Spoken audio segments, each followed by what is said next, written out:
सरकारनं मला शत्रू मानायला सुरुवात केली आहे। परभणीतल्या सभेत जरांगेंचं वक्तव्य। आंदोलकांना मिळालेल्या नोटिसीवरूनही जोरदार हल्लाबोल।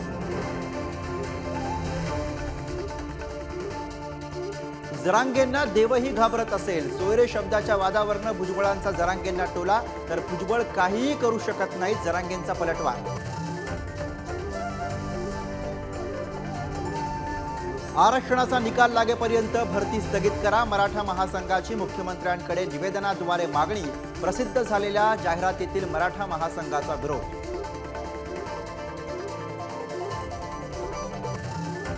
निवडणुकांची रणनीती ठरवण्यासाठी अजित पवारांच्या राष्ट्रवादीची खलबत।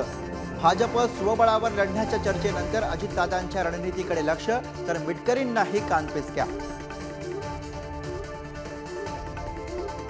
ठाकरेंच्या शिवसेनेची लोकसभेच्या 23 जागा लढण्याबाबत सोनिया गांधींची चर्चा। राऊतांची माहिती, तर काँग्रेस आणि राष्ट्रवादीच्या भूमिकेकडे लक्ष। कौटुंबिक कार्यक्रमात ठाकरे बंधू एकत्रित। भाच्याच्या साखरपुड्यातील राज आणि उद्धव ठाकरेंचे फोटो समोर। ठाकरेंच्या राजकारणापलीकडच्या कौटुंबिक जिव्हाळ्याची चर्चा। सुजित पाटकरांसह निकटवर्तीयांची 12 कोटींची संपत्ती ईडीकडनं जप्त, तर स्ट्रीट फर्निचर घोटाळ्याच्या चौकशीसाठी आदित्य ठाकरे आक्रमक। चौकशीविरुद्ध चौकशीनं वातावरण तापलं।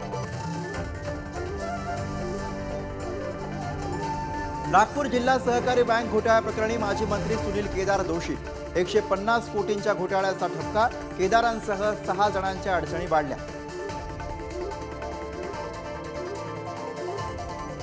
जम्मू काश्मीरच्या राजौरीमध्ये लष्करी वाहनांवर हल्ला। 4 जवान शहीद। दहशतवादी हल्ल्यावरनं राऊतांचा केंद्र सरकारवर हल्लाबोल।